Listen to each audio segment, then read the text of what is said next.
Hey there, CPO here, and in this video I'm going to show you how you can check your axle alignment. And I don't mean like track bar left and right alignment. What I'm talking about is your squareness as it pertains to the frame of the vehicle. And in the rear axle, it's really going to be the thrust angle we're looking at. And we're going to do it with nothing but a tape measure. Let me show you how this works. So I'm suspicious that my rear axle is a little bit tilted.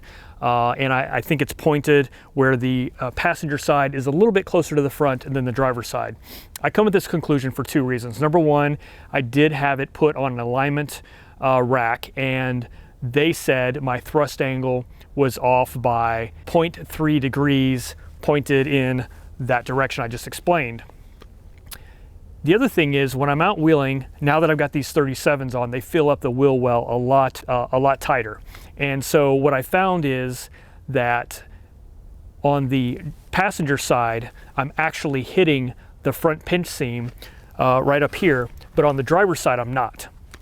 So that tells me that there might be an alignment issue, because in theory, if one side's hitting, the other side should be hitting as well, but I'm not seeing that. I'm seeing one side hit and not the other.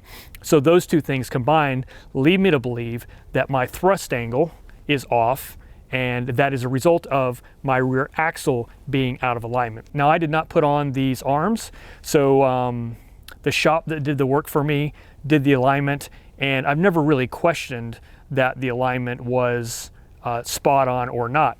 But what happened is, when I went to these bigger tires, it started to become more obvious that maybe there was a problem. So let me show you how I'm going to check this, and then we're going to compare it against what I learned from the alignment shop and see if we're on the right track. All right, so what we need to do is find a point of reference, someplace that is consistent left to right, so that we can measure a distance from that point all the way back to our axle. So all I'm going to use is this forward body mount bolt right here.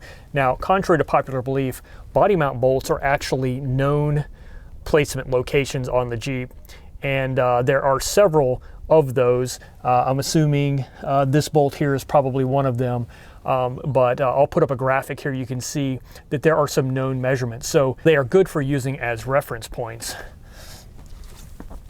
Now, what I'm going to do here is just take this and set it on the edge of that bolt. Now, we're getting pretty close measurements here, but you know, ideally you'd want to hit the center, but I don't have anybody here to help me, so I'm going to go with the outside edge of that head of that bolt. And I'm going to pull a measurement all the way to the wheel. Now, I want it to be the same on both sides, so what I'm going to do is run past and then get it lined up with the center cap, and then come back here and see where I'm hitting this seam.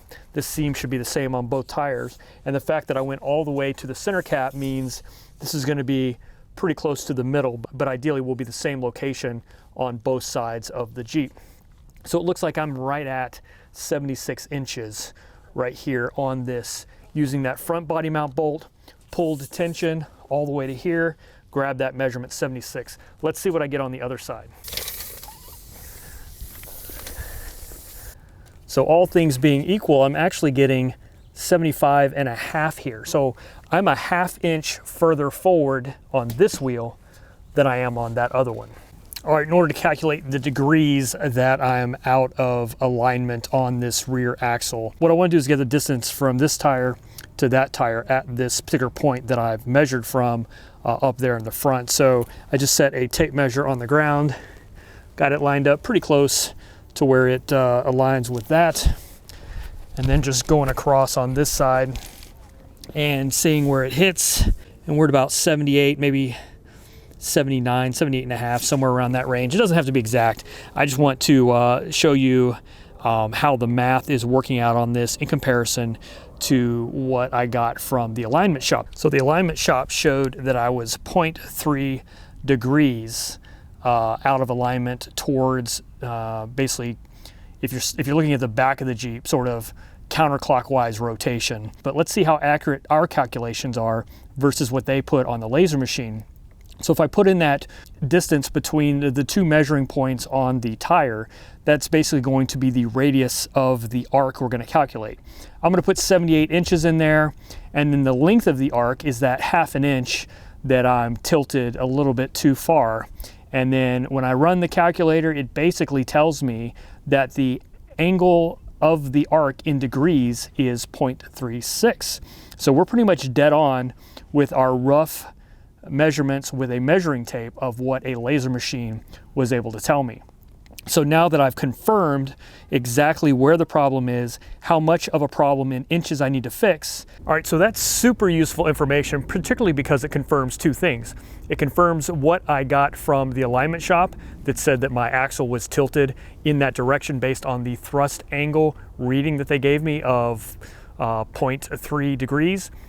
But also, it confirms what I experienced out on the trail where I was hitting on that passenger side wheel well, but not the driver's side. Well, that's because it's half an inch further forward on that side.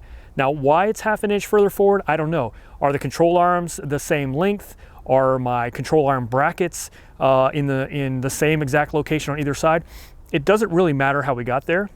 What matters is we're able to measure and identify that it needs to be fixed. And then now we know how to measure and confirm that it's right. So what I'm going to do is extend these control arms on the passenger side, both the lower and the upper, to move this axle back, and I'll move them back equally because I don't really want to mess with pinion angles at this point. All right, so before I button this whole thing up, I did extend the control arms, upper and lower.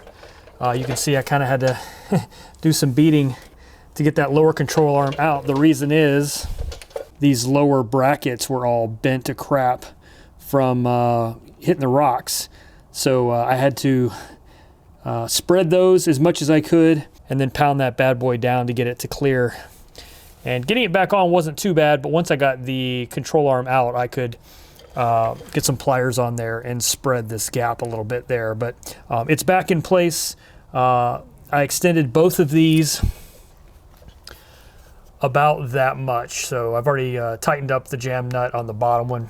Before I do the top one, I thought I would share with you. I think that's probably, I don't know, maybe 3/8 of an inch, somewhere between 1/4 and 3/8. Why I don't know is because I don't really care.